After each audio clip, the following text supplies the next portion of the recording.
प्राथमिक स्कूलों में जनजातीय व क्षेत्रीय भाषा के 12,000 शिक्षक होंगे नियुक्त।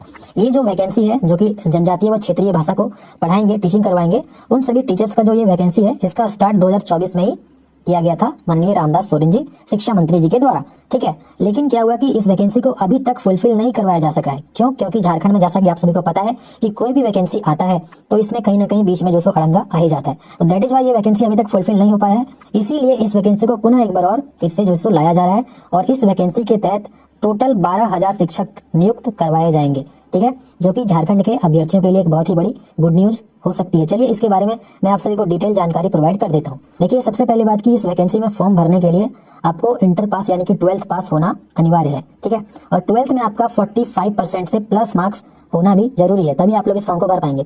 45% से अगर यदि आपका कम मार्क्स है 12th में तो आप लोग इस फॉर्म को नहीं भर सकते। ठीक है, और इसी के साथ ही साथ 12th में अगर यदि आप लोगों ने क्षेत्रीय या फिर जनजातीय भाषा रखा होगा 12th क्लास में, जो भी यहाँ पर दिया गया है। ठीक है, झारखंड में टोटल 15 जनजातीय व क्षेत्रीय भाषाएं हैं, जिसमें से कि 9 जनजातीय भाषाएं हैं और 6 क्षेत्रीय भाषाएं हैं। तो अगर यदि आप लोगों ने 12th क्लास में इनमें से जो भी यहाँ पर आपको देखने को मिल रहा है, संथाली, हो, खड़िया, कुड़ुख, मुंडारी, माल्टो, बिरहोरी, भूमिज, असुर, बांग्ला, उड़िया, पंचवर्गीय, खोरठा, कुरमाली और नागपुरी, अगर यदि आप लोगों ने 12th क्लास में इनमें से कोई भी एक क्षेत्रीय भाषा या जनजातीय भाषा रखा होगा तो उसके बेसिस पर भी आप सभी को एक्स्ट्रा मार्क्स मिलेगा और ये आपके मेरिट लिस्ट में भी जुड़ने वाला है। ठीक है, जिससे कि आपका सिलेक्शन का चांसेस जो है वो ज्यादा से ज्यादा बढ़ जाएगा। अब चलिए हम बात कर लेते हैं कि इसमें सिलेक्शन का जो प्रोसेस है वो क्या कुछ रहने वाला है और साथ ही साथ सैलरी जो है इस जॉब में कितनी मिलने वाली है। तो देखिए दोस्तों, सबसे पहली बात मैं आपको सिलेक्शन का प्रोसेस बता देता हूँ। देखिए, फर्स्ट ऑफ ऑल कि आपको इस वैकेंसी का फॉर्म भरने के लिए 12th पास आपका मिनिमम क्वालिफिकेशन रहना ही चाहिए और अगर यदि आप लोग 12th पास किए हैं तो 10th तो ऑफकोर्स पास किए ही होंगे, है ना। तो इस वैकेंसी में आप सभी का इसी डिग्री जो आप लोगों ने जितना क्लास तक पढ़ाई किया है उसी के बेसिस पर आपका सिलेक्शन होने वाला है। ठीक है, इसमें कोई भी एग्जाम इस भर्ती प्रक्रिया में नहीं होने वाला है। ठीक है ना, इसमें आप लोग कितना पढ़ाई किए हैं उसी के बेसिस पर आपको टोटल 100 मार्क्स का आपका सर्टिफिकेट के बेसिस पर आपको मार्क्स मिलेगा।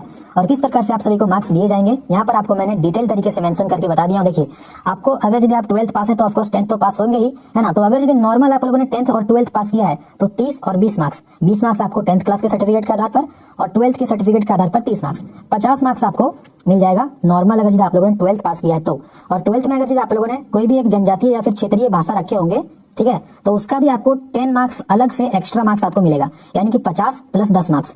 अगर यदि आप क्षेत्रीय भाषा रख करके 12th पास किए हैं या फिर कोई भी एक जनजातीय भाषा रख करके 12th पास किए हैं तो आपको 100 में से 60 मार्क्स मिल जाएगा भाई। ठीक है, और इस प्रकार से आप सभी का जो ये मार्क्स जुड़ेगा मेरिट लिस्ट में, इसी मार्क्स के आधार पर आपका मेरिट लिस्ट तैयार किया जाएगा। तो जितने भी अभ्यर्थी फॉर्म भरेंगे और उनका क्वालिफिकेशन जिस भी प्रकार से रहेगा, मान लीजिए कोई अभ्यर्थी 12th ही तक पास किया है और कोई अभ्यर्थी ग्रेजुएट प्लस में MA, MSc या फिर MCOM कोई भी एक स्ट्रीम से मास्टर डिग्री भी उन्होंने करके रखा हुआ है। तो देखिए, ग्रेजुएट में आपको अगर यदि नॉर्मल ग्रेजुएट करे होंगे तो उसका 20 मार्क्स तो आपको मिलेगा ही मिलेगा, लेकिन अगर यदि आप लोगों ने ग्रेजुएट में कोई भी एक जनजातीय या फिर क्षेत्रीय भाषा भी रखे होंगे तो आपको 10 मार्क्स उसमें एक्स्ट्रा मिलने वाला है। ठीक है, और इस प्रकार से कितना मार्क्स हो गया, तो 20 प्लस 30 प्लस 20 70 और 10 मार्क्स 12th वाला और 10 मार्क्स एक्स्ट्रा जो आपको भाषा में मिलेगा वो, यानी कि टोटल जो है 90 नंबर आपका यहीं पर हो गया। तो 100 में यदि आपका 90 मार्क्स मिल जाएगा भाई, अगर यदि आपने ग्रेजुएट कर रखा है तो आपका तो सिलेक्शन फिक्स है ना।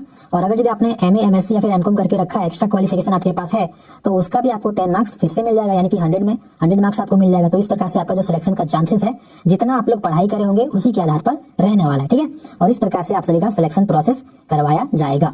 ठीक, ये बात आपको समझ में आ गया होगा। अब चलिए मैं आपको बता देता हूँ कि इस जॉब में आपको सैलरी किस प्रकार से मिलने वाली है। ठीक है, तो देखिए दोस्तों, सबसे पहली बात मैं आपको बता दूं कि जो आपका सैलरी है वो घंटा आधारित पर रहने वाला है, यानी कि जितना घंटे आप लोग टीचिंग करेंगे उसी हिसाब से आप सभी को पर आवर 300 करके आप सभी का सैलरी बनेगा। और इस प्रकार से एक दिन में अगर यदि आप लोग मान लीजिए एवरेज 4 घंटे भी पढ़ा लेंगे तो 300 गुने 4 घंटा हो जाता है टोटल 1200 रुपए। एक दिन में आपको 1200 रुपए करके सैलरी आपका बनने वाला है। और इस प्रकार से अगर यदि हम एवरेज मंथली सैलरी कैलकुलेट करें तो 36,000 करके मंथली सैलरी जो आपका एवरेज सैलरी बन जाता है भाई साहब।